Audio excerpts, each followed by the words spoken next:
I Happy fucking birthday, my friend. How old are you? How old is that old I'm Jewish? fucking old, 36. I think I was like 36. 23 when I met you, something like that. 22.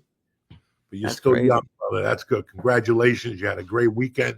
Oh, best weekend of my The like comedy opportunity we career. had spoken about 2 months ago, where one weekend the headliner might get sick and you get the nod and you either eat 4 bags of dicks or you maintain it and go up there and you did. So now good things are going to happen, I hope. Maybe nothing will happen, but at least you know you're capable. Well, it was so thank God for Microsoft because unfortunately Josh like he just didn't make it, and I didn't know if the shows were gonna happen, and I was nervous, but like I have done it a few times now, and I felt confident in like the chunks, and I knew I only had to do 45. Like an hour is a lot different than 45. So like the first show, I even to be honest with you, forgot like one of my best jokes. As soon as I got off stage, I was like, how did I forget that chunk? But every other show, like I actually like the crazy part was late show Saturday was like they only had like 30-ish people there, but it was like everyone at even the manager was like that was the best show. Like it was like I was really impressed with like like how much better the joke got from early show Friday to late show Saturday. Like I'm not, just to be very clear with people watching, I'm not saying I'm a headliner. I'm not. I'm working at it. I'm getting better at it. I'm nowhere near Joey's level, but like it was just cool because I like even Josh fucked with me a little bit. He was happy and like recommended me to the club owner, but he texted me. He's like, "Don't fuck it up," and I was like, I said I like tried to be confident about it, but yeah, I was worried about fucking it up. Like it's a good club. It's Summit City Comedy Club. Like it's exactly the club I want to work, and everyone was so nice. I And looked then at the like schedule. You're perfect for that club. it was great. And the It beauty was about so it is that sometimes in your career, this is what you just learned. Because I say this to people constantly, they don't give a fuck. They just don't give a fuck because they don't look at themselves objectively to what's going on. You know, when you get that opportunity, it's like I wanted to work for David Tribble since 1994. For 9 months, I sent that dude everything under the sun, fake tapes, headshots, fake bios. Every time I got a club, I send them a new bio. And one day he called me after 9 fucking months. And he's like, "Dog, I got a cancellation tonight. You're up." And this is the club that you're going to, their report is going to base whether or not you work with me. Now, I wasn't ready. A year earlier, when I thought I was ready, I would have ate a bag of dicks. right. But now, since he rejected me for 9, 10 months, it was when the time came, boom, I passed. I did a great job and I moved on to the next fucking level. Now, if I would have done that at the second year, like after I won the contest with 8 minutes, if I would have called Tribble, he would have gave me the same opportunity, but I would have added a bag of dicks. And that would have Everything, hurt like everything. That's because there's 2 other comics there. And every comic loves to see a bomb. Okay? Everybody. And I want to see a bomb that's hard. Like when the comic turns on the audience, you guys suck. You're all from the left. Wait, you're such a That's sadist. You like that? Like you like when you're on a show and you see someone bomb? cool. But you see it every 6 months in comedy where somebody goes up there and just destroys themselves. And you're like, what the fuck just happened? Dog, I was at a show one time. The show was bad enough. It was a guy, I'm not going to mention his name. He's a fucking hustler, this guy. And he used to book rooms in Houston. 150, 175 on a Tuesday night. I got 10 cents in my ATM card. You ass, I'm fucking taking that gig. This gig, there was a door where people walked in. Oh yeah. And that's where you walked in. And to boot, you were in front of a dart board. So all I needed was one of these fucking rednecks to fucking throw a dart at my eye. So I'm sitting there. I do my time. I go to the side. It's a great show. Like me and somebody else went up. And then this guy went up that booked it. And he asked the guy something about drinking and driving. The guy goes, I just lost my daughter a month ago to a drunk driver. Right there, I would have fell to pieces. I would have just moved on. This motherfucker started asking the guy questions. How did she die? Who was in the car with her? I thought we were going to get killed in this country bar. You know, I've seen it. And the crowd didn't like it, I bet. Oh, is that what you're saying? They went quiet for 30 fucking minutes. The show ended. These people just stared at us because of this fucking. Yeah, every once in a while, that's going to happen in those bar shows or in those, you know. Listen, I saw it a lot at the Comedy Store. I saw it all over the country. Yeah. And I felt it. I'm not going to sit here and tell you I don't know what that bombing feels like. That's why you appreciate it, because when you see somebody else going through it, you're like, oh, I just went through that a week and a half ago. Uh-oh. Put a mask on. And the guy next to you go, why? What's going on? Somebody threw a fucking apple at me. Something's about to fly. And then the comic turns on them and calls them pieces of shit. And, you know, I don't have to tell you. Oh, and like, you know, I'd be anxious. In my head, but I'm like, what if I do so bad at the first show they demote me to a feature? Like, what if, like, you know, I don't know, they could do that, right? Like, what would happen if I, like, thankfully, every show I was really happy with. Listen, if I go ahead, I'm sorry. I'm just gonna say, like, if I had bombed, maybe they'd give me early Friday. If I bombed both Friday, would they make a change? Let's say you made your first show Friday and it was iffy. You just Okay. made the headlining. And then you come back Friday night, you destroy. You're good. Okay. If you go iffy the first show and then you get into an argument with the second show, you drop that and you go back and forth. Yeah, the next morning you're gonna get a call. Listen, we're gonna move you to the fucking doorman tomorrow. And how do I know this? Because I had a friend in Denver, an open mic friend, and he ended up going to Florida when I was in Seattle. And he was god awful. He never had a chance. You know, it was just mental health there. And he signed up for the Coconuts tour. This is like the fucking D room of comedy. Oh no. At the time, no disrespect. I don't even know if they're open anymore. There was like 8 of them. And the host had to seat people. Oh yeah. Okay. The host had to seat people. He got the job to headline on Thursday. By Friday, demoted him to feature. And by Saturday, demoted him to co-MC. He called me up. He's like, I don't know what I should do. If I should fight with the guy, I go, listen, just get in the car and go home. What would he fight about? He thought I'm doing better. He thought he was Dave Chappelle at the time. Oh no. He was a young guy that was good looking. He had a good rap, but he was a moron in life. Like, he was really college educated in finance. Mm-hmm. He got hooked up with an older woman, and she was just taking care of him. She bought him a fucking Corvette. The whole thing. This was the only guy that ever pulled up at an open mic in a Corvette. Yeah, of course. And I remember making a mistake with him. I got in the car with him before a gig in Greeley. And he goes, listen, when I drive on these gigs, I don't listen to music. I listen to comebacks from hecklers. Uh-huh. So you sit there and it's him rehearsing, hey, where'd you learn how to whisper in a helicopter? You know, shit like that. It really doesn't matter, but How long is that drive? Huh? How long was the drive to Greeley? An hour and a half, dog. And would he do the comebacks for the whole hour and a half? No, because everybody always heckled him. Like every time he did a joke or a voice, people go, that's not the guy. And he would get up there and argue. That's the night he banged his head on the ceiling. He jumped up and he banged. It was a low ceiling in Greeley at this fucking bar. And then like 2 weeks later, he went to the fucking Comedy Works with me and he ate a bag of dicks. And as I walked off, he was punching his tape recorder. What's the matter? And he goes, this thing won't record the laughter. That's when I knew this guy, all he needed was a straitjacket.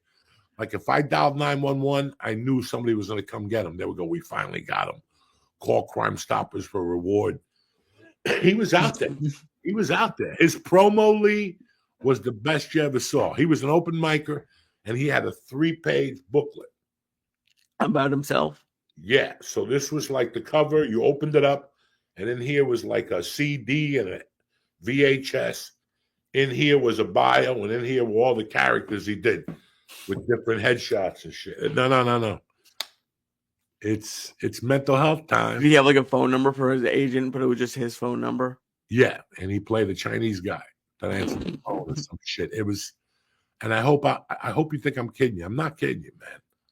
We all come from a dysfunctional comedy scene. Denver at the time there was a guy that would get out of jail and come to the open mic, then get put back in jail. There was another guy who smoked crack and stole jokes, and they finally banned him from the Denver scene. Yeah, the comedy. If you think about it, like open mics are like you could go and just watch it as reality TV. Like you would see like people you see, because the only reason you couldn't shoot an open mic show is like people would feel bad. Like there's some stuff like you can't, like no one would sign up to be shown on TV like that.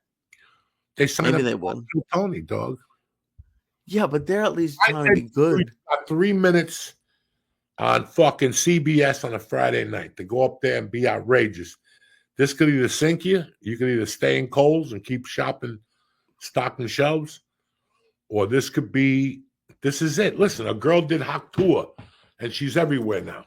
Right. She's got a great publicity team around her. She's got to be a millionaire. Bro, she's got an Instagram that they're breaking down, and they're doing a great job. Who's ever doing it's doing a phenomenal job. I don't follow. I just happened to catch it the other day, and I'm like, is this the Hot Tour girl? That's so crazy. Like that's where social media has gotten. But you're right. Listen, man, I always said when I didn't listen, I'm not gonna lie to you. The best open mics I ever went to. Denver was a great open mic, but it was too uptight. There were a lot of pros in the show. Okay. Seattle had a mixture, and that was a trip. The first 6 motherfuckers were a trip. The guy who came up with the handcuff, the guy who did impersonations of a door, they're a trip. Those guys are on their own planet. You wave, you nod, you smile, and you keep walking. And if you do hug them, search them for weapons, just in case. They have them. Fucking, but the open mic where I really understood what open mics and what the allure was Houston. In the early 2000s, late 90s, Monday night at the Laugh Stop, 5 hours of open mic. So 7 to 8 were like real open micers. 8 to 10 were fucking Dave Attell would stay. Anybody who was in the area would fly up to Houston. So if you did Austin or Dallas the week before, you went Monday night to Houston to flaunt your shit, Jack. You're in costume. You got to go up there and represent. But after 9, it was a train wreck. 10 o'clock, it was a train wreck. And they would stay open till 1 or 2. And it was interesting to watch. I sat there a few nights and said, let me watch this. And it was people with a dream. They were just happy to be there. There being pros there and them coming up after the pros, it gives you confidence, but it takes away your confidence. But at the same time, it was like 5 minutes or 7 minutes. And it was great to watch. I love it. You want to learn about comedy? Yeah, you go see Dave Chappelle. You go see Shane Gillis, but you also go see an open mic on Tuesday nights in a neighborhood bar. And you're going to learn more about comedy. You're going to respect Shane Gillis more and Dave Chappelle more, but at the same time, you're going to respect that guy on stage more. And there are great open mics to go to. Like one of the best open mics I went to was in Bakersfield, California, because I love, it's my favorite. It sounds bad, but in remote places where there's not a lot of other entertainment options, those shows, and even though those open mics, people go to. There's a fucking great open mic in Saratoga every Friday night that I go to after the show. And yeah, and it's full, and let's say it shows you how much an audience matters. $10 tickets. They're going to go. Oh, they don't have to work on Saturday morning. I told you one of the best dirty shows I went to was midnight in Buffalo at the Funny Bone up there. It was 11 o'clock show. Packed, sold out every week before the headliner. People like those. $10. You don't know what you're going to get. It's a surprise. I might get a guy with a flute. I might get a chick who blows firecrackers out of her ass. I don't know what I'm going to bump into. And that's the allure. Yeah, it shows how important it is that they're there because like even those shows, if there's people there, it makes such a difference because open mics are usually very sad. There's like six comics looking at their phones, and it's just I don't know. Well, I'll tell you what I do know. A lot of comics are rewriting their act right now because Biden's out. All those political motherfuckers are rewriting Holly. jokes, black jokes, Kamala Harris jokes, whatever the fuck is going on there. I'm not happy. I'm not involved in that shit. Would What? you have, I'm would you not. have talked about that The on what? stage? Would you have talked about that on stage? No, I don't give a fuck because I'd be lying to the audience. It's not what I think about during the day. Okay. I think about crazy shit. I don't think about, Biden. All I know is I got to get up every morning and give it 100% for the last 80 fucking years, and I'm 61.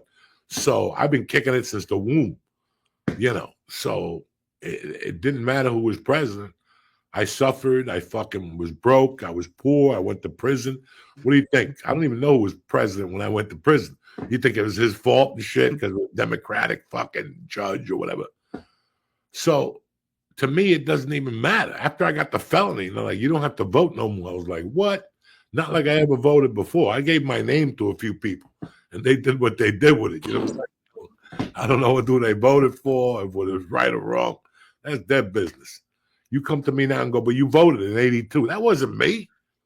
I lived up there in North Ferry. They do the voting. I just fucking give the name and get a free sandwich or some shit. Hysterical. It's the truth. The fucking truth. What else? Why are you sitting there staring at me? You didn't even take edibles tonight. What do you mean I didn't take edibles? Like 1,000 fucking milligrams of these new edibles. Nothing happened, so I took another 300 of some different ones. Well, stop taking 1,000 milligrams. But why? I'm fine. Because then I'm in training, cocksucker. for what? You always say training. Because Hamas and the Jews have been going at it. Nobody's talking about it, so shit's going to escalate any day now.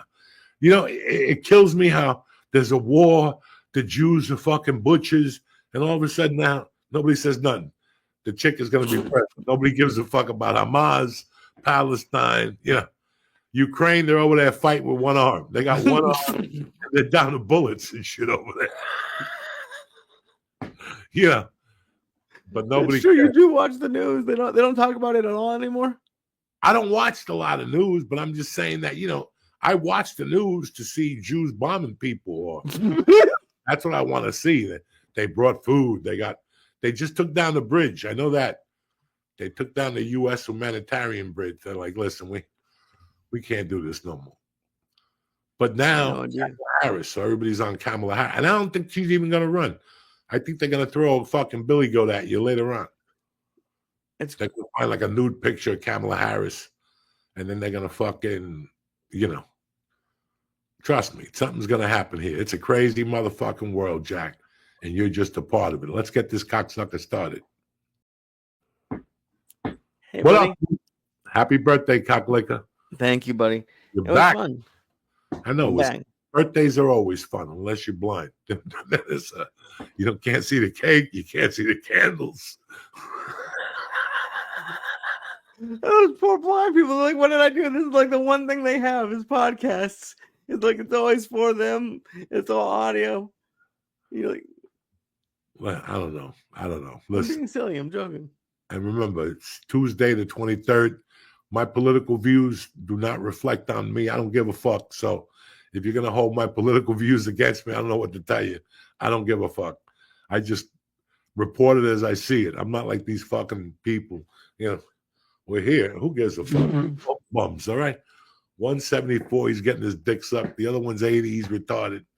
And now you're going to throw Kamala Harris at me. I'm real excited.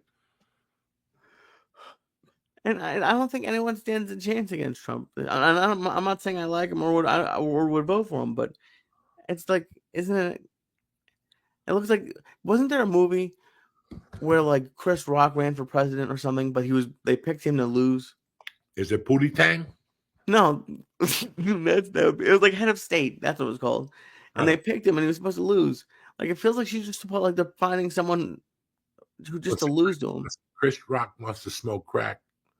He wants to play football. I watch. Once he plays a mayor or something, I'm not in. He was an alderman or something. That was a good movie. I watched it recently. Good for you. I'm so happy you had a good time. That was a good movie. It was a good movie. Oh, Hey, man, I got to declare something on here. what happened? I never thought I'd fucking declare in my life, but I love The Sopranos on HBO. A lot of people love Breaking Bad. And when The Sopranos was hot, The Wire was running on HBO. And I had comedy. You know, I couldn't focus on 18 different shows back then. It's like now you talk to people and they're on episode 11, season 8. You know, I don't have that type of time. I'm out there trying to get better as a comedian. So I overlooked. I watched a couple episodes of The Wire. Okay. And I overlooked it. And when I moved here, I watched it. And in 4 years that I've been here, I've watched the whole series 3 times. Oh, it's a great series. And after this last time, I got to declare, it's the best show I've ever watched in my life. Why do you think it gets overlooked? I don't understand. I don't think people watch it and see it for what it is. You got to watch that a few times. They go from the ghetto with Michael B. Jordan to the docks, back to the ghetto, back to the ghetto. Now it's a political thing. The way the characters grow. I think the best character I've ever seen on any television show is Omar. He is just fucking amazing. I love the cops. Listen, there's shows that are probably good, but I don't watch them because they got one character I just do not like. An English guy trying to be black. So, you know, it's always something. But there's 2 shows I really watch right now. The Mayor of Kingstown. Okay, I haven't seen that one. Very fucking good. And The Wire. I've really been impressed with The Wire. You know, the actors, the characters, where they went. Like there's a fucking homeless guy, Bubbles. I was gonna say he's one of the best characters of all time. Omar, you fall in love with. The lesbian cop that goes to have the kid with the cop, and then she doesn't want to have a kid. She wants to be a lieutenant. You know, there's just so many stories in this 4 years or 5 years. It's fucking amazing. Well, it's only 3 seasons, right? I don't know, 3 or 4 maybe. I don't know. I It's just short. know that it's brilliant. It makes Yeah. my heart beat when I watch it. It reminds me of so many things in my life, like how the one guy takes the other kid in and they live in a shitty apartment, but they sell crack to make a living. Just that camaraderie, you know, selling nickel bags on the street, that whole thing where you're hiding from the cops and the cops are trying to get you all day. I never had the ability to sell a nickel bag, but I was an interpreter.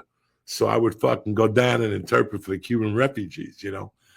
There's just so many things that reminds me of who I was when I watched The Wire. Let's figure it out. I was a fucking thug, you know. So I didn't mind doing that shit. And then I took my show on the road. I took that fucking, you know, I went to San Francisco and mugged people. I went down to Aspen, you know. I wasn't just a fucking local headliner. Beef. I took my show on the road, Jack. Yeah, you had a full-on tour. Holy shit! So you connect like when you watch stuff like that? Like do you like feel like you felt like when you were doing? No, it just hits me. It just hits me differently. It's a struggle. The Sopranos is guys that got money shooting people. You know, this is a struggle. This shows a struggle of what a kid wakes up to in the ghetto every day. You know, you get mad because my mom didn't fucking heat up the French toast. These kids wake up to potato chips. Right. From the shelter the night before, you know, and it's just really interesting to watch. It reminds you of a lot of things, but hey, one man's chicken is another man's fucking gumbo. You know what I'm saying? I get it, but I haven't watched it. I saw it at first, and it seemed like more like a mini series. Like that's one. I was like, why haven't I seen it? But it's like shortened. Each season is like its own little thing, isn't it? Like they had some characters come over, but that second season was like with the boats, right? With the longshoremen, yeah. Yeah. And they still keep the investigation open, but they're looking at the longshoremen and somewhere it meets. Then they go back to season 1 on season 3. And then that's And the only they get out problem. of prison, and it's just the city has 1,001 stories every So day. I don't want to. I'm not going to spoil anything but there's a ending to the end of the first season that is jarring. Yeah. And like that's part of like that ending of that first season, if I remember correctly, is like one of the saddest things I've been through on TV. And like I almost don't want to watch it. Or like I skipped like it's It's just like I oh said, my it god. takes you to a different place in your heart, in your mind. Listen, Sons of Anarchy had some great scenes in there. That was another one. Yeah, that's good. Hero was, Jax, and Tony Soprano, and then you had Breaking Bad. But then, last week, President-elect Trump got shot. And the first meme I seen was Omar with the name of the podcast last week. If you're going to strike the king, you best not miss, whatever. Mm-hmm. That's something that he said in one of the and it's just tremendous. His scene in the courtroom. That guy was a great fucking actor. He was brilliant. And the thing that he hasn't been on TV in 20 years and he's dead and they made him a meme, whatever the fuck you call those things, a meme. I don't know what that is. Oh, meme. A meme, whatever the fuck these mooks call this shit. Okay, they made it. What was the meme? About fucking Omar with a shotgun saying, if you come at the king, you best not miss. Oh, okay, yeah. Okay, got That was 20 years ago. And the fact that he's dead and whatever, I fucking know. brilliant, man. Fucking It's brilliant. crazy. I enjoyed the show a lot. And I wanted to, I talked about it on Rogan. He said that it was Anthony Bourdain's favorite show. And he hadn't watched it yet. It's that fucking good, man. That's crazy. It's crazy when you revisit something and you find how good it is. Tonight, I had to run an errand before the podcast. And Led Zeppelin, the live album, came out. And A Whole Lot of Love came on. And it just took my breath away. I had to kick it up to 56. My eardrums were fucking bleeding. And I'm like, this will never happen again. This is just so good. I love when I revisit something and I go, holy fuck, I forgot how good this was, And did you like, when did that first come out? That What? album? The album you just listened to? 75, 76. Okay, so that's like 40-something years ago. Were you like that emotional about the music back then, or is it like more emotional now? I think I heard Led Zeppelin first, like the album, like 2 and then 4, and then, And then once I started getting into Led Zeppelin, somebody lent me the live album. And I always hated live music because it didn't sound like the album. It drove me crazy back then. But I didn't know music. I didn't know art. I didn't know that it could go anywhere. And once you listen, and I'll tell you what else, there was a show that used to be called, it was on WNEW on Sunday night, the King Biscuit Flour Hour. Okay. It was just an old guy talking about music. In fact, I met him years later in Hollywood. Oh, snap. He lived in Studio City. The guy used to go to Marie E.T. And he was the host of it or something? Yeah, he was old now. And he said that he interviewed Jimmy Page the week they were in New York. And I'll never forget Jimmy Page saying that on the second night of the shows, they would do 5 nights, that Jimmy Page did everything but give the guitar head.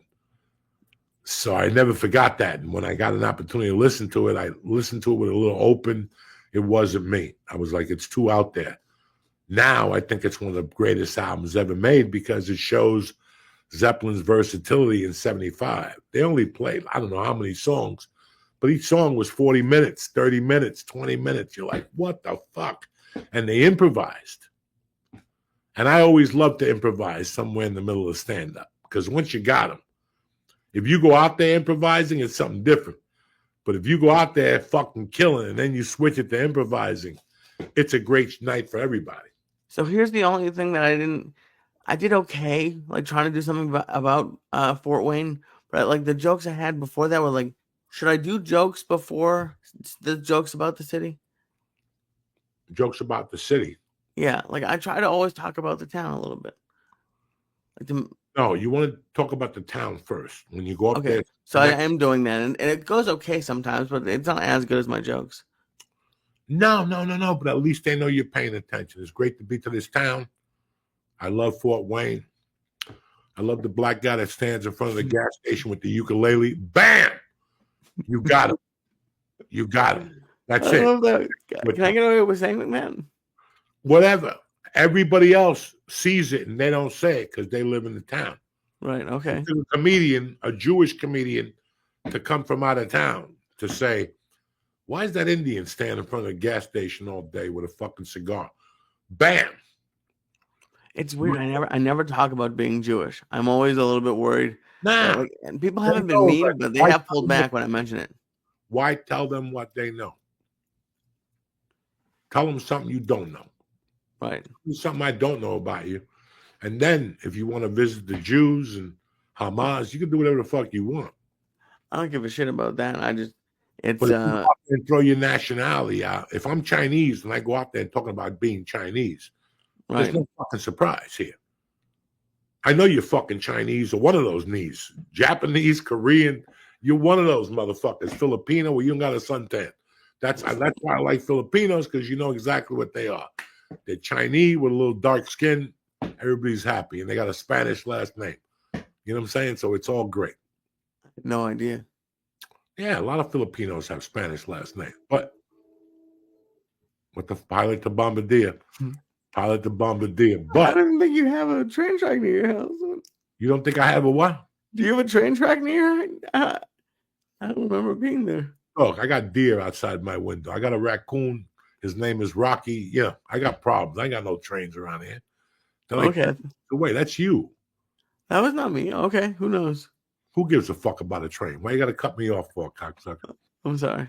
I thought you were playing the harmonica. I didn't know what was going on over there.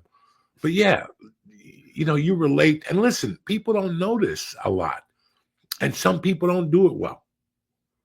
No. You really have to put a weird twist on it. And it's a 50-50. If you open it and it goes down, ooh, Lordy. So those are the chances you take. So what happens if a guy's never going to throw one punch? Right? You figure he's going to do a 1-2 on you. So he hits you with the jab, and you might not see that or block it, but then you get to block the second one. Before you crack a joke like that out, you better have, I wouldn't do it because I don't give a fuck, but you better have an emergency joke if your skin is not thick yet. Right. Because my skin's thick. I go up there, crack the joke, and if they look at me, go, all right, it didn't work. Fuck. All right? It didn't work. Fucking deal. You people do everything perfect. I just got here an hour ago. At least I tried. I didn't get to the library because the black dude was out there giving away pencils. This is what I'm trying to see, you know, and you just run with it. And you don't know where it takes you. I've seen someone eat a bag of dicks after 20 minutes. If you're headlining and you're dying at the 18th minute, take the girdle off, motherfucker. Go for it. Bust that ass. Make them shift a little bit.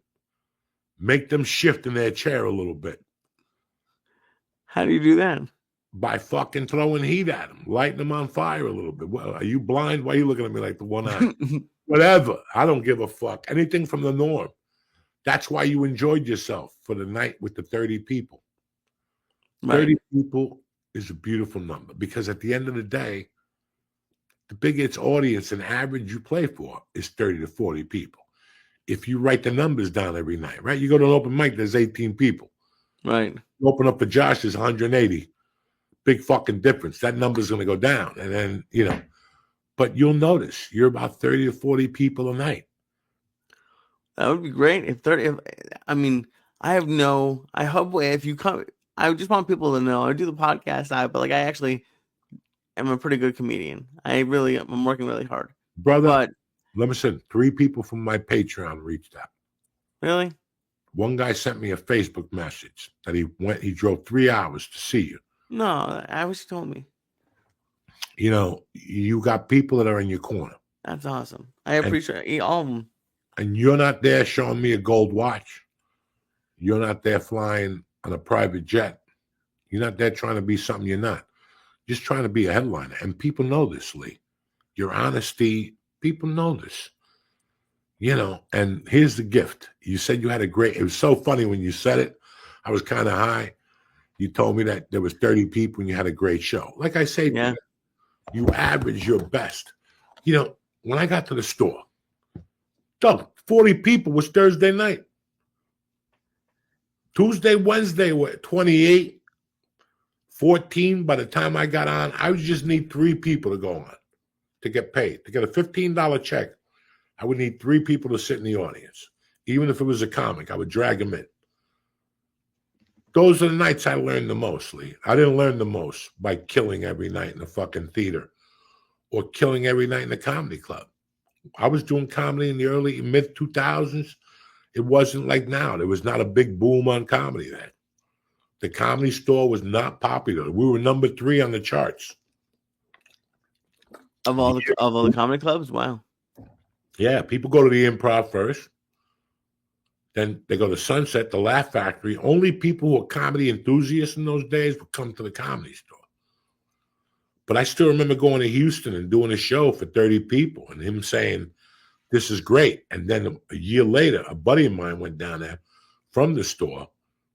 And Thursday night, he had a light audience. There was a basketball game or something.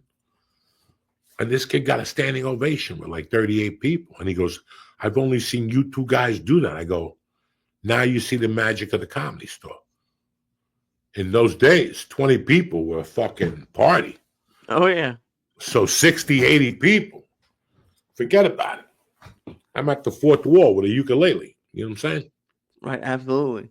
And that's a cool thing about, I was talking about it with the openers. And I wanted to, like, thank you. Because, like, I was talking to the openers, and I felt bad. But you always, like, whenever anyone asks you about, oh, how can I do this joke, or how much time can I do, you said, like, you don't care about any of it. And I just did. And, like, the openers, like, they talk.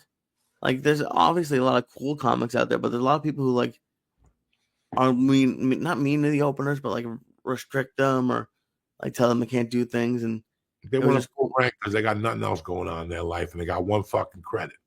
Yeah. And go in there and use their 1 credit or their 1.5 credit to make a feature act or an MC feel bad. And all you got to do is give those guys a joint, tell them do whatever fucking joke you want to do, light yourself on fire, and they'll look at you like you're a king.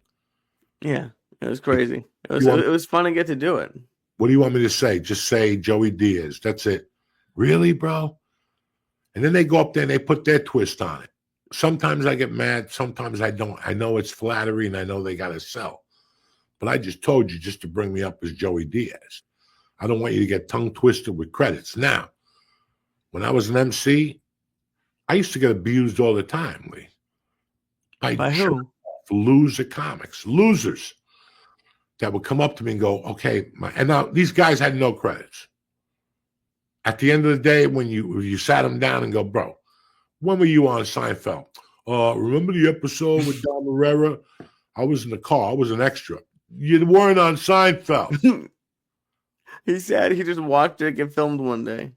But that's how it is. You pick up a credit as an extra. So these guys would say that. And then there are times that they would just write a fucking credit down and somebody would call them out after the show. And I'd be there thanking people for coming to the show. I had nothing going on.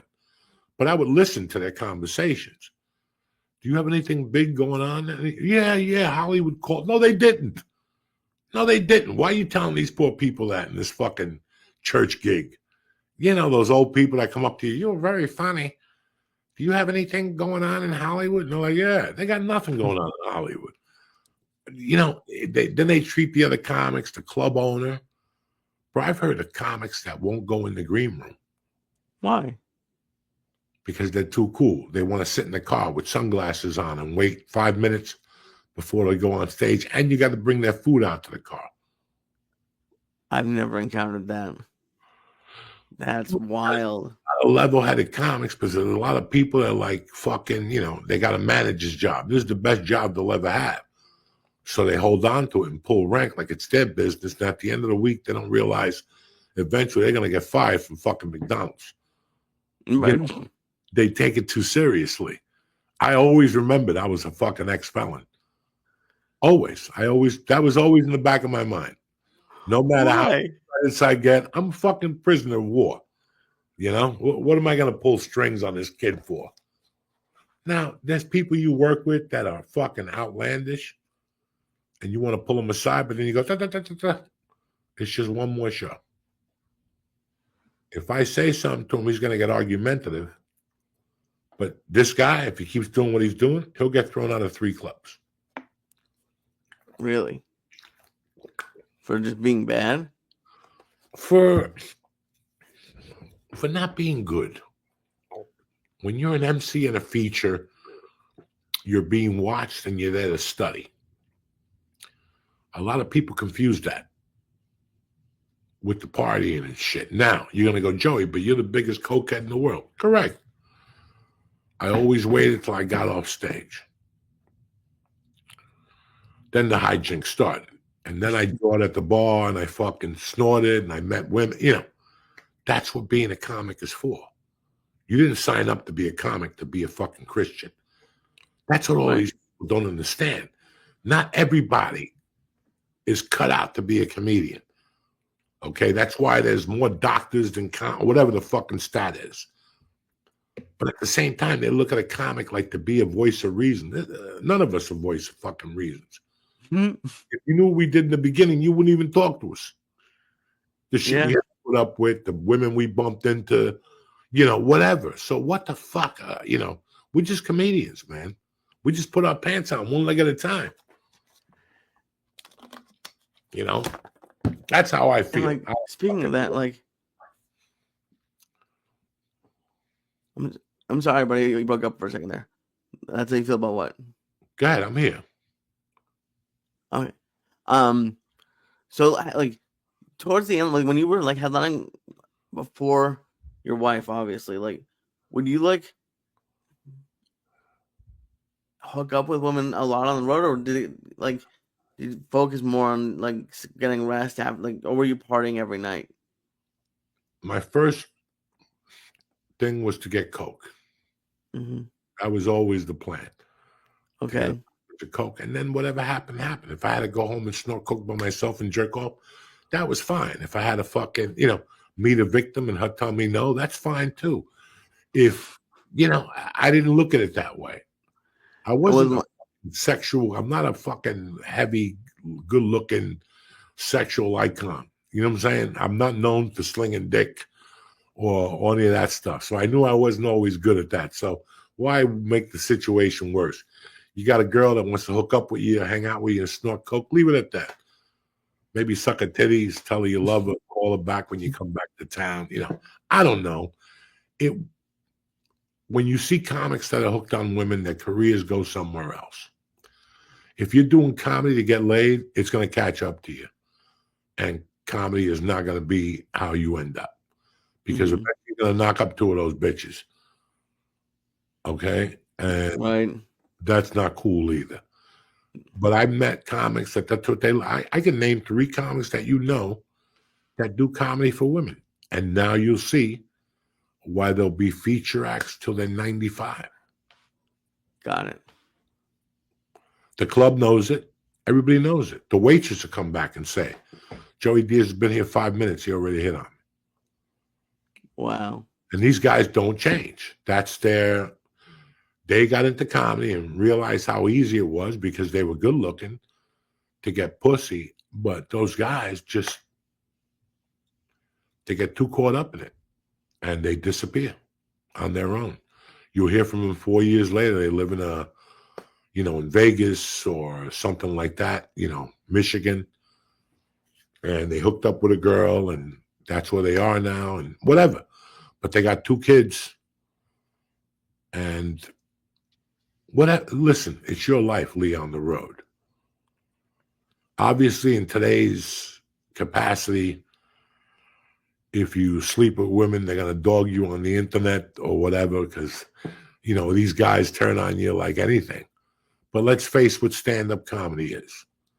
What the fuck is it? It's a bunch of children who haven't grown up yet. And then you put more children around them, women that haven't grown up yet with daddy issues or whatever the fuck they got. And what do you think's going to happen? Right. You know? Not good things. I remember sitting with you one night outside my apartment. We sat out there for like 2 hours just talking about my early beginning in comedy, what I had going on those first 4 years till Boulder. It was sickening. When I think about it today, it makes me sick. Those first year and a half on the triple runs, they just disappoint me. The road, the people I met, the women I met, you didn't even have to work for it, pretty much. And you would meet them at the shows? Yeah, I still remember the girl coming up to me at the show, good looking, and going, "Are you staying at the hotel tonight?" I'm like, "Yeah." She goes, "Do you have an extra bed I'd like to share with you?" Yeah. A brother would walk her over to me. "This is my sister. Take care of her." I'm like, who would leave their fucking sister with me? Well, again, crazy. we'd smoke pot. They were a hippie. They knew another girl who was going to bring pot over. Listen, man, like I said, when you choose the path of comedy, it's a different world. And along the way, you make adjustments. And some of us have support throughout the way. Some of us have a girl we hook up with when we come home. That's not going to be enough support, you know. When you have somebody in your corner, you start to see life for what it is. And you'll see that there's struggles on the road, and you have to do your time, be nice to the wait staff, tip them, bring them gifts, go to their hotel room, order any food you want. Because once a girl says she's in your room, Lee, you can't. There's nothing you can do. Right. If you're married or you have a girlfriend, anything ever happens and that girl says she was in your room, I can't say nothing to my wife. Right, of course now, yeah. Listen, man, I was in comedy from 91 to 2000 before I met my wife. That was 9 years. I don't know the amount of women. I don't know the amount of drugs I did before I met her. I had a steady girlfriend for 4 years out of those 9 years. So for 5 years, I was single. You know, so think about it. A lot happened. Some of it I'm happy about. And it was my life everywhere. Like I had the problems with John and my ex-wife. I was shoplifting espresso machines. I was fucking, you know, it was a 9-year experience that I think I'll write another book and just put those 9 years before I got to LA. But once I met my wife, it was the weirdest thing because I had just dated a girl till about April. Not dated her. It was just me and her were doing whatever we could. And then one day I said, I can't do this again. I'm home now. I've been on the road for 2 years. I got a great 45 minutes. It's time to take this. And I remember meeting my wife. And then I was with her or I was always with Ralphie. That's who I was with. I was either one of those guys. I was over at Ralphie's, over at my wife's house, or at the Comedy Store. And then you got to remember, I moved in with my wife 4 months after I met her, pretty much.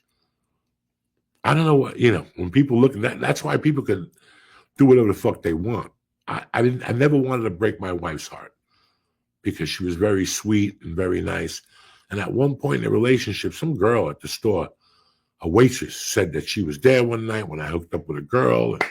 And my wife was like, "You're lying," because I was here that night and he went home with me. We went food shopping. So it just, after I met Terry, it was like everything else was, I couldn't do anything at the store because she worked there. Right. I'm at the store. I didn't want him back. The worst thing for a woman is for another woman to come up to her and say, "Hey, this is what's going on." And he did it right here.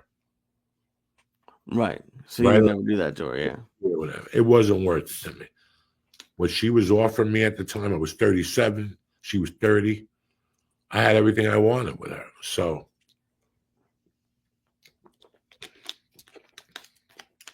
and over the years, you bump into some freaks, you know, whatever.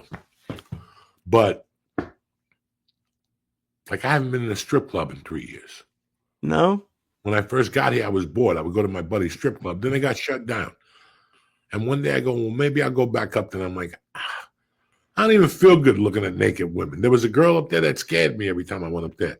How did she scare you? Because she wore combat boots and she put her heels together. She was balls ass naked. She weighed like 80 pounds, but she had a lot of fucking muscle in those bones. And she would clack her fucking heels together, and it would always make me jump. And I'm like, I can't focus. I can't even. I would be watching the game. They had all types of girls in there, Asians. There was everything. Big Wait, you were there to watch the game? I would go up there I would bet a game, like a basketball game, $25, and I would go up there and watch the last quarter. I would talk to my buddy, and I would look at some young pussy. Why not? What am I, a fucking? I was going to say, this doesn't make sense. I looked at them interacting, which was even better. And I looked at guys. I love seeing guys in the strip club. Oh, yeah. Guys that are too cool. And they don't want nothing. We don't want nothing. We're here to discuss business. And 10 minutes later, you see them going crazy once they get 3 drinks in them.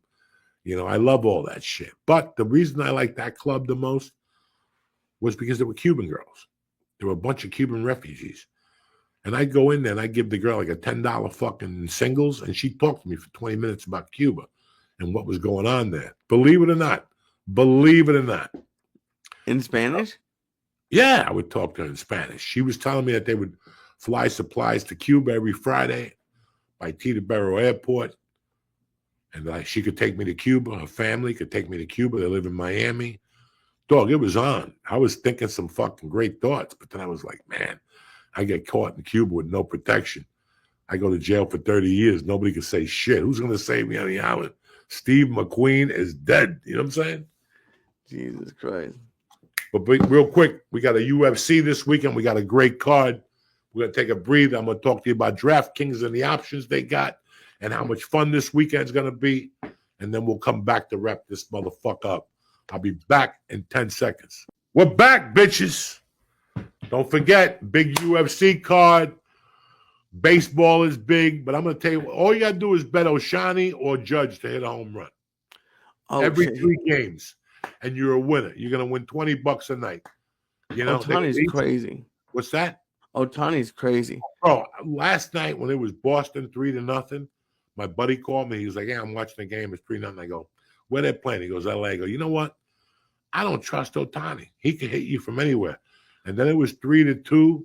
And I said, you know what? It's 5 runs. I guarantee I should bet the over tonight. And I didn't even look at it. This morning I'm in the gym. There it is on the thing.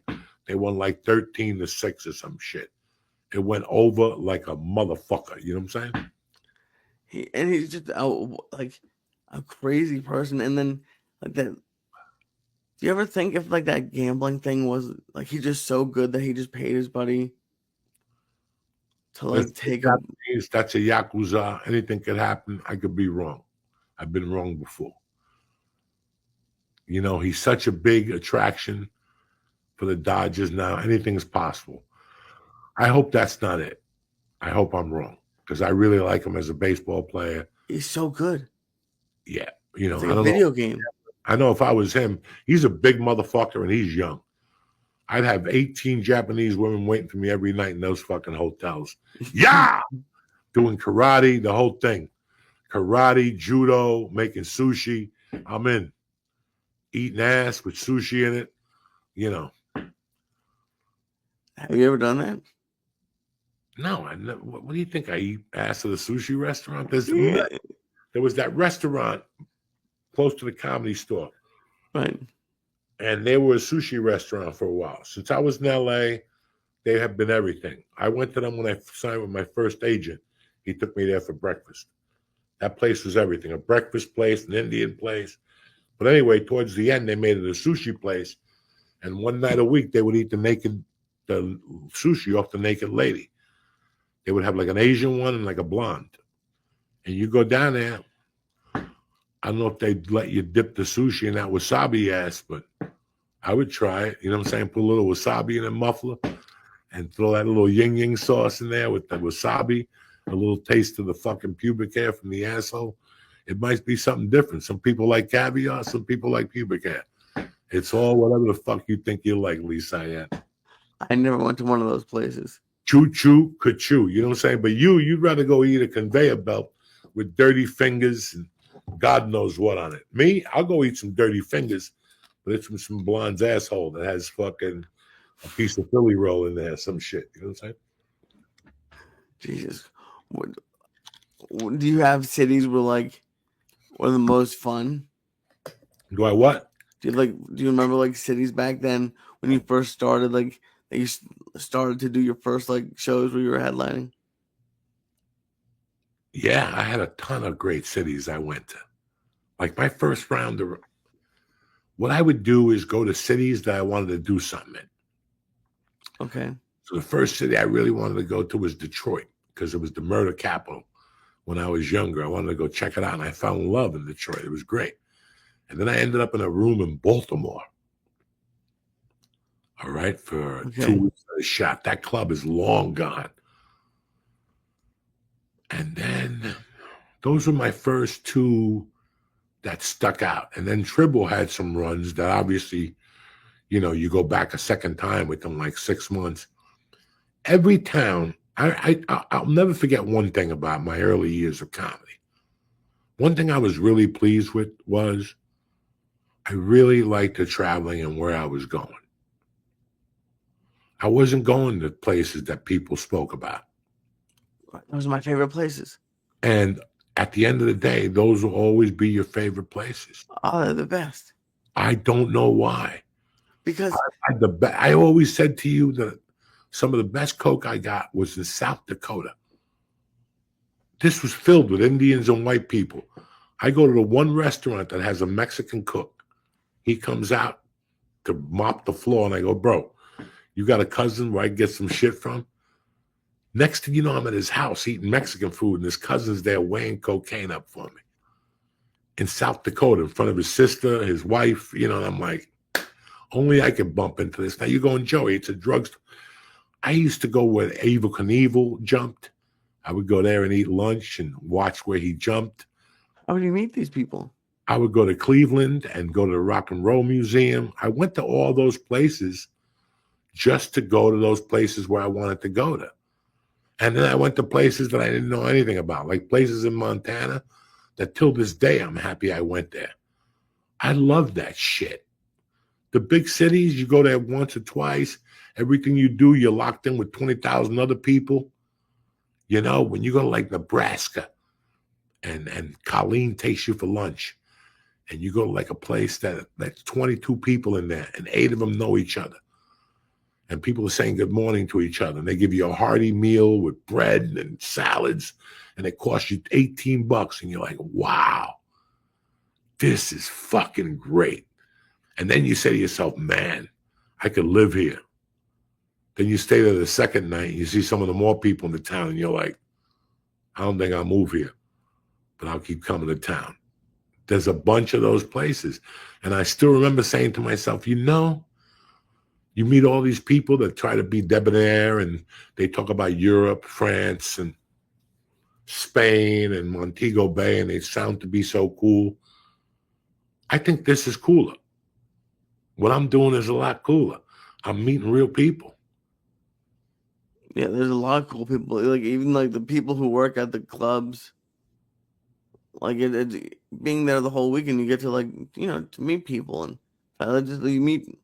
There's as crazy as the world's getting. There still are like a lot of cool people out there. It's I love small town mentality. Mm-hmm. I love when you go to those towns and they talk to you, you have to calm them down. Like, listen, I'm not that guy, Like this is before the Sopranos and shit. But people always come to me in those towns and go, were you in a mob movie? And I tell them the truth. I don't do no fucking movies. Oh, you belong in the movies and shit, But they always want to know your story. And that was very nice. They don't care about money. They don't care about success. And that's nice when you meet genuine people who want that from you. That's a weird feeling, man. Right. No matter where you are in your life, you're just a struggling comic and you know it. And these people are treating you with respect. And you're like, what the fuck is going on in the world? But then you appreciate it years later. You appreciate it then and you appreciate it years later. and it's fun. Like I'm not really. It's always cool to do a show with you, and I love it. But the people who are there love me just because of the podcast. They were already pretty happy for me. Like it was fun in Fort Wayne because people came out definitely last minute who came for the podcast and knew me. But most of the people were Josh fans who came because they had tickets already. And it was cool to just get people who had no idea who I was and thought I was funny. And that was great. You know, we should name this podcast Comedy is a Journey. Because it really is. And the beautiful thing about this journey of what you learn about yourself along the way. That's the best thing of everything, is you learn about yourself and what you could tolerate. And all of a sudden what felt weird to do 2 years ago, now you're doing it. You know, it's amazing the first time I saw Doug Stanhope's car. Like in 96, I saw his car, 97. No. What the fuck am I saying? Like 93, I saw his car. What did that mean? His car was just a road machine. It was a car. The front seat had a cooler. Okay. Back seat had a hanger, stick in the back. And there'd be shirts back there. The trunk had everything in it. Water bottles, extra oil, a basketball, a frisbee. He had everything in there. Everything. What was it, like a sedan? What was a sedan? It was a 2-door, but the back seat had a stick in the back, and it had his clothes on there. And then he slept in the back seat. Holy shit! He had a pillow, and he was smaller. You know, he was a smaller guy. He was a tiny guy, so he would just put his feet up and sleep in the car. And when I saw that, I was like, oh, shit. I need to get prepared now for what I'm going to do, my next journey. And I hunted down like an old Nissan and fixed it up, and that car, and I did the same thing. I copied from Stanhope, the hanger in the back, hang a suit back there, a nice shirt, everything that you might need. Because you're going to need it. You're going to go to a comedy club one night, and they're going to go, hey, did you bring a suit? And you're like, no, 90 degrees, you know. There's all those things. So he had all those things already ready. That was mind-boggling to me. In the back, he had spark plugs, wrenches, a jack, a tire, you know, everything that he needed just in case something went wrong. That's crazy. He had everything. And he just never went home. No. He was home. Most interesting thing was when he won San Francisco in 95. The night of the finals, somebody broke into his car and stole all his clothes. So he had to go to the fucking Goodwill and buy a suit, like a green suit. And he went up there and won. And that's what, is that why he like wears the suits he wears now? It's like that suit? Yeah, he's a thrift store guy. He always has been. That's wild. That's like, and I love comedy, but I don't know if I could live in my, like, there's a lot of comics I have a lot of respect for who do that. Brother, listen, we've discussed this. You're going to do this.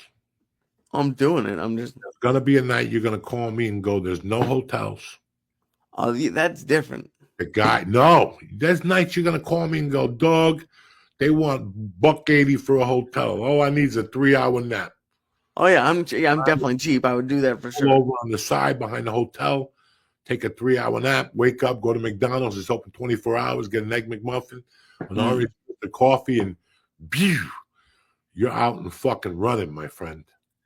Oh, yeah. It's going to be, I like this part, but it is nerve-wracking, but I'm excited. It's nerve-wracking. It tests your wills.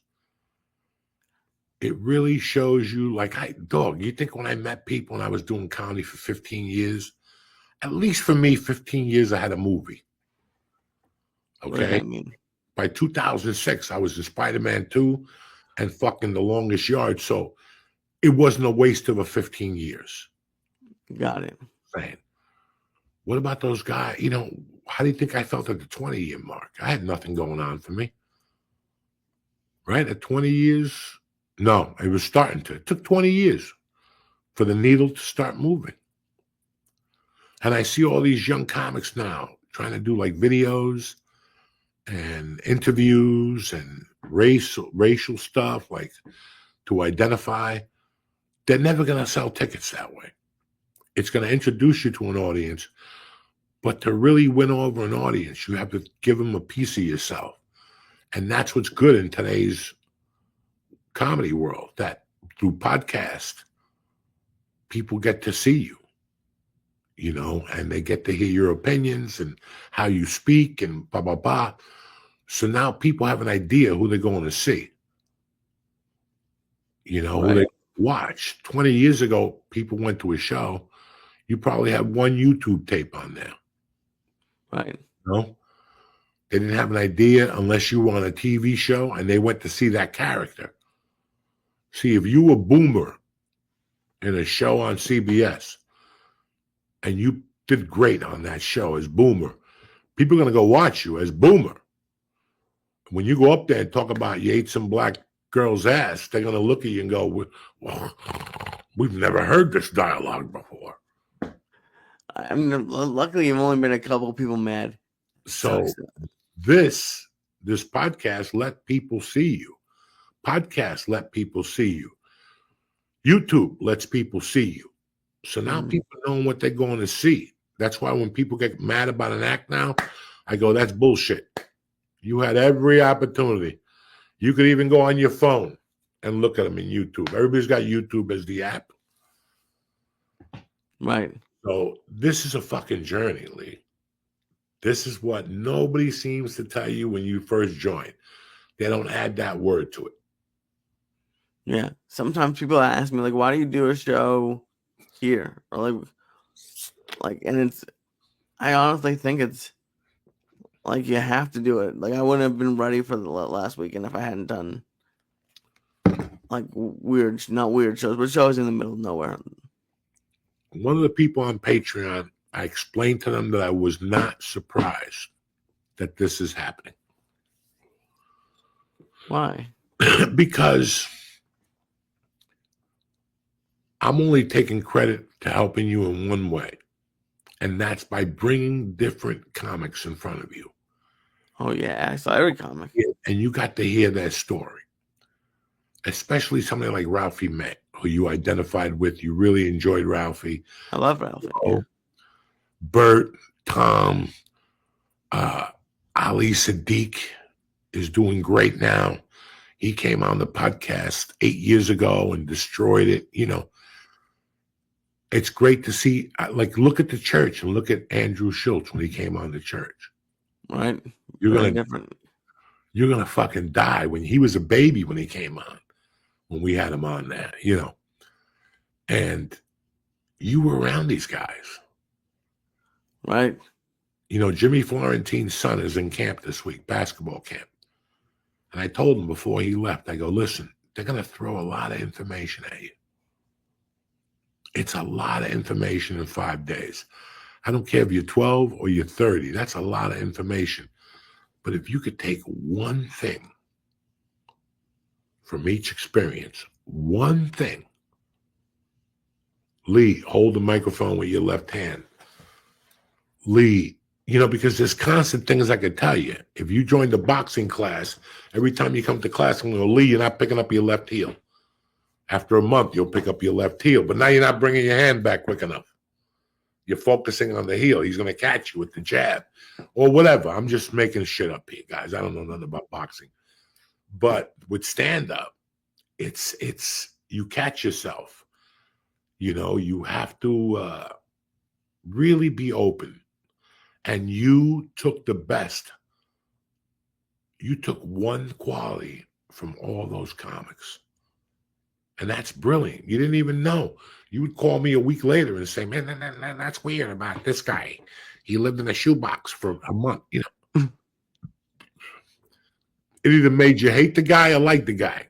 Right. Yeah. That character, either the character flaw, him laying it on the line for you made you love him. You know, we never did a podcast where we spoke from strength. We spoke from our flaws. Right. Of You know, course. everybody wants to hear your strength. Fuck your strength. Tell me when you suck dick behind a Chinese restaurant for $5 a cock during happy hour, you know, whatever. Right. And that's what we did. And that's why those comics grew on you. I was there at Ralph. You know what incites, you know what makes you grow? Enthusiasm. Enthusiasm always makes you grow.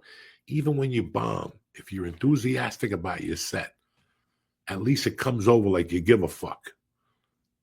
Think about those words I just told you. Enthusiasm is everything. But the biggest enthusiasm you get from comedy is from seeing somebody rise, more so than yourself. When you went up to somebody after a show at a Mexican bar and go, "Dog, that was pretty funny."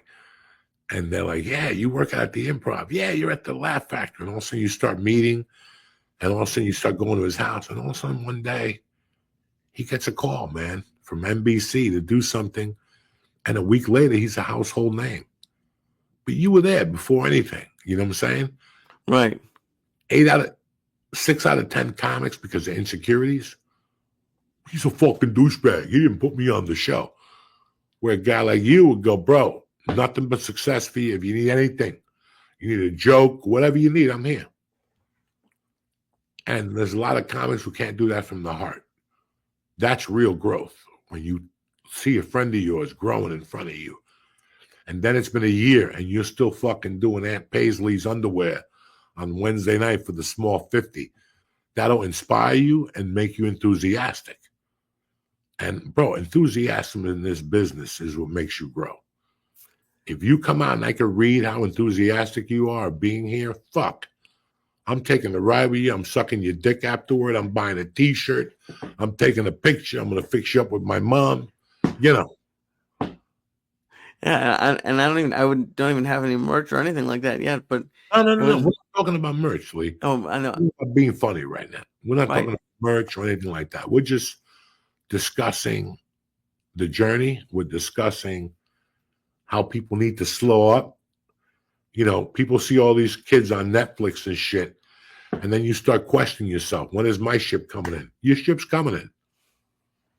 The same way it did for Lee when he was ready for it. Your ship's going to come in the day fucking Microsoft sells your fucking stuff to the Chinese.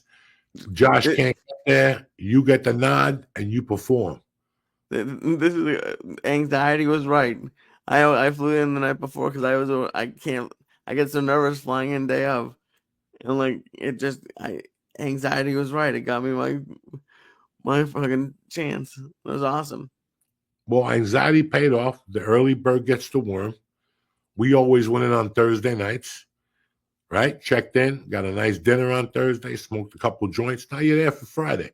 Yeah, it makes me feel so much more comfortable. That $130 in the hotel cost you a whole day of aggravation. Yep. Plus, you went to a great restaurant and you dropped a $100 tip, so now everybody knows you're in town. I love it. I do it all the time. I'm really proud of you for last week, brother. Thanks, buddy. Nobody gave you shit. You fought for every goddamn piece of it. You sat in that office with flies on your neck and hummus and 2,000 milligrams a night like a soldier. So what's going on right now should not surprise you. The respect Josh Wolf has for you should not surprise you. And the respect I have for you should not surprise you. You're on and ready for your fucking journey. You got your wings, cocksucker. Well, I love you, buddy. I'm excited. I don't know what's gonna happen. Nothing. You're gonna have a great time.